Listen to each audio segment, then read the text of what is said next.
Hello प्यारे दोस्तों, स्वागत है आपका इंटरव्यू क्लासेस में। हम डिस्कस कर रहे हैं आपके 12 मई को होने वाले विज्ञान पेपर के लिए जितने भी टॉपिक हैं उन सबको, ठीक है ना। ये अपना चैप्टर है पाठ पौधे एवं जंतुओं का संरक्षण। ये अपना 7वां पार्ट है, बाकी छठा पार्ट आपके सिलेबस में है नहीं, ठीक है ना। उसके बाद ये 7वां पार्ट है, बाकी सारे चैप्टर हम डिस्कस कर चुके हैं, ठीक है ना। चलिए देखते हैं कि इसके जो इंपॉर्टेंट क्वेश्चन है उसको आप किस प्रकार से सॉल्व करोगे, ठीक है ना। पहला है, मृदा के गुणों में परिवर्तन आने का मुख्य कारण है, क्या है? तो आप कहोगे वनोन्मूलन, यानी वनों की कटाई। ऑप्शन ब करेक्ट कर दोगे। अगला देखिए, खाली जगह पृथ्वी का वह भाग है जिसमें सजीव पाए जाते हैं जो जीवन यापन के योग्य होते हैं, उसे हम क्या कहते हैं? जहाँ सजीव होते हैं उसे हम जैव मंडल कहते हैं, ठीक है ना। अजैव मंडल जहाँ पे सारी चीज़ें आ जाती है, जैसे निर्जीव चीज़ें, ठीक है ना। और जैव मंडल जिसमें जीवित चीज़ें सारी, जो कि वृद्धि करती हैं सारी, ठीक है ना। अब देखिए, खाली जगह में काटे गए वृक्षों की कमी को पूरा करने के उद्देश्य से नए वृक्षों का रोपण करना, उसे हम क्या कह रहे हैं? पुनर्वनारोपण, पुनर्वनरोपण, ठीक है ना। ऑप्शन स करेक्ट कर देंगे इसमें, ठीक है। और इसमें दूसरे में क्या था? ब।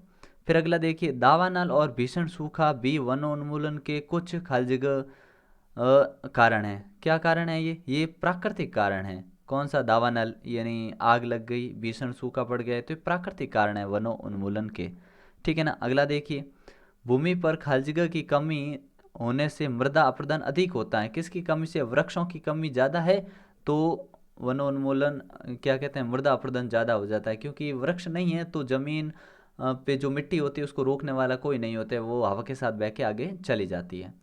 वह क्षेत्र जिसमें जंतु अपने प्राकृतिक आवास में संरक्षित होते हैं उसे हम अभयारण्य कहते हैं, ठीक है।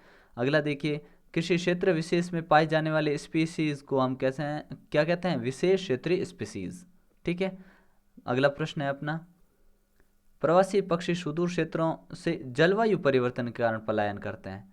मृदा के गुणों में परिवर्तन आने का मुख्य कारण वनोन्मूलन है, ठीक है। फिर है, अभयारण्य वह क्षेत्र है जहाँ जंतु और उनके आवास में किसी भी प्रकार के विक्षोभ से सुरक्षित रहते हैं, ठीक है। कोई उनको वहाँ पे बाधा नहीं पहुँचाता, उसको हम अभयारण्य कहते हैं। अब आपको मिलान करनी है, मिलान वाले प्रश्न है, ठीक है। प्रवासी पक्षी तो आप बोलोगे साइबेरियन सारस, ठीक है ना। संकटापन स्पीसीज तो इसको बोलोगे आप बाघ, ठीक है। विलुप्त स्पीसीज ये हो गई आपकी, इसको हम बोलेंगे डायनासोर, ठीक है। और लास्ट में विशेष क्षेत्रीय स्पीसीज ये है विसन। तो ये तो बिल्कुल आपके सामने ही लिखे हुए हैं, ठीक है ना, यही आपका आंसर है, ठीक है ना। अब देखते हैं अपने सत्य असत्य वाले प्रश्न। एक एक लाइन को ध्यान से पढ़िएगा, क्योंकि सवाल किसी भी प्रकार से पूछा जा सकता है, हूबहू सवाल आए ऐसा ज़रूरी नहीं है, ठीक है ना। हमारी पृथ्वी पर नाना प्रकार के जीव जंतु और पेड़ पौधे पाए जाते हैं, पौधे और जंतु पाए जाते हैं, तो ये सही बात है, ठीक है। तो यहाँ हम राइट लगा देंगे। फिर है, वनों में हमें अनेक उत्पाद प्राप्त होते हैं, सही बात है, वनों से अनेक उत्पाद प्राप्त होते हैं। फिर है, वनों सतपुड़ा राष्ट्रीय उद्यान में चट्टानें नहीं है, तो ये गलत है, चट्टानें नहीं है, ऐसा उद्यान नहीं है, ठीक है ना। चट्टानें खूब सारी है। पौधों एवं जंतुओं के संरक्षण के लिए कोई नियम नहीं है, गलत बात, नियम है उनके संरक्षण के लिए। सतपुड़ा आरक्षित क्षेत्र में बाघों की संख्या में वृद्धि हो रही है, जी हाँ बिल्कुल हो रही है, ठीक है ना, ये करेक्ट कर देंगे। अब आपके लिए ये सवाल है, एक एक जो लाइन के उत्तर देने होते हैं वो वाले। अभ्यारण्य से आप क्या समझते हैं? वह क्षेत्र जहाँ जंतु और उनके आवास पर जो किसी भी प्रकार के विक्षोभ से सुरक्षित रहते हैं, मतलब जहाँ पे जंतु उनके आवास में कोई बाधा नहीं पहुँचाता, उसे हम कहते हैं अभ्यारण्य। राष्ट्रीय उद्यान से क्या समझते हैं? तो राष्ट्रीय उद्यान एक ऐसी जगह होती है, आरक्षित क्षेत्र होता है, ये ध्यान रखिए, आरक्षित, ठीक है ना, जहाँ वे स्वतंत्र रूप से, कौन? वो जो जीव होते हैं स्वतंत्र रूप से अपने आवास में रहते हैं और प्राकृतिक संसाधनों का उपयोग करते हैं, उसे हम राष्ट्रीय उद्यान कहते हैं।